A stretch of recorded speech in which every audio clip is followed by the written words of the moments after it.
అందరికీ నమస్కారం. ఏం లేదు, మీకు ఒక చిన్న సూచన ఏంటి అంటే మనకు ఇటీవల కోహిడ మండలంలో సిద్దిపేట జిల్లా కోహిడ మండలంలో ఒక పెద్ద పులి కనిపించిందని చెప్పేసి మనకు వార్తలు వచ్చినాయి. అయితే అది ఇప్పుడు ఈరోజు ఏంటంటే మనకు గుండారం మరియు చౌడారం మధ్యలో ఉన్నటువంటి గుట్టలలో ఉన్నట్టుగా ఇప్పుడు సమాచారం అందింది. కాబట్టి దానికి మనం ఇప్పుడు కేవలం ఒక 5 కిలోమీటర్ల దూరంలోనే మన గ్రామం ఉంటుంది. కాబట్టి రాత్రిపూట ఎవరైనా రైతులు కానీ ఎవరు కూడా పొలాల వాళ్ళకు వెళ్ళవద్దు.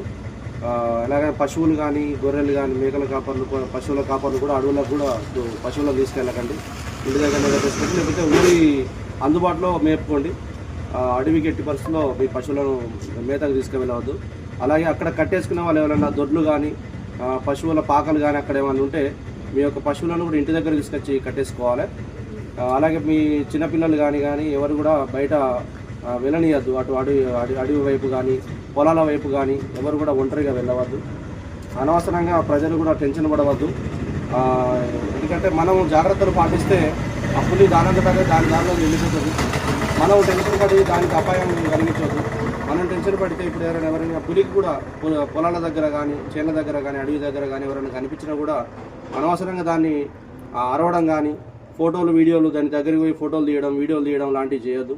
అలాగే పులి కనిపించిన అప్పుడు దాని దృష్టిలో మనం ఉన్నప్పుడు ఎట్టి పరిస్థితుల్లో కిందికి వంగడం కానీ దాక్కోవడం లాంటివి చేయొద్దు. ఎదురుగా దానికి నిల్చోవాలి తప్ప దాక్కోవడం లాంటివి చేయొద్దు. ఇంకోటి ఏంటంటే వెన్ను చూపొద్దు, దానికి వెనుక తిరిగి పారిపోవడం లాంటివి చేయొద్దు. దానికి ఎదురుగానే ఉండి వెనుక వైపు నడుచుకుంటూ వెళ్ళాలి. అంటే వెనుక వైపు ఇట్లా వెనుకకు అడిగేసుకుంటూ వెళ్ళాలి తప్ప వెన్ను చూపియద్దు. వెనుక తిరిగి పారిపోవద్దు ఎప్పుడు కానీ పులి కనిపిస్తే. అలాగే దాన్ని అరవడం కానీ గట్టిగా అరవడం, దాన్ని ప్యానిక్ చేయొద్దు, ఎప్పుడు కానీ టెన్షన్ పెట్టద్దు పులిని. దానికి భయం, దానికి అంటే అరవడం ద్వారా ఏంటంటే టెన్షన్ పడి దాడి చేసే అవకాశాలు ఉంటాయి. కాబట్టి అందరు కొంచెం జాగ్రత్తలు పాటించాలి. ఒంటరిగా ఎవరు కూడా అడవులకు వెళ్ళవద్దు. రాత్రిపూట ఎట్టి పరిస్థితుల్లో ఈ మధ్యలో కొంచెం దాన్ని అవాయిడ్ చేయాలి రైతులు. ఏదంటే డే టైంలోనే మీరు పనులుంటే మీరు ముగించుకొని సాయంత్రం లోపు ఇళ్ళకు రావాలి. అది కూడా ఒంటరిగా వెళ్ళవద్దు అని మేము సూచిస్తున్నాం. వీడియో కట్ చేయండి.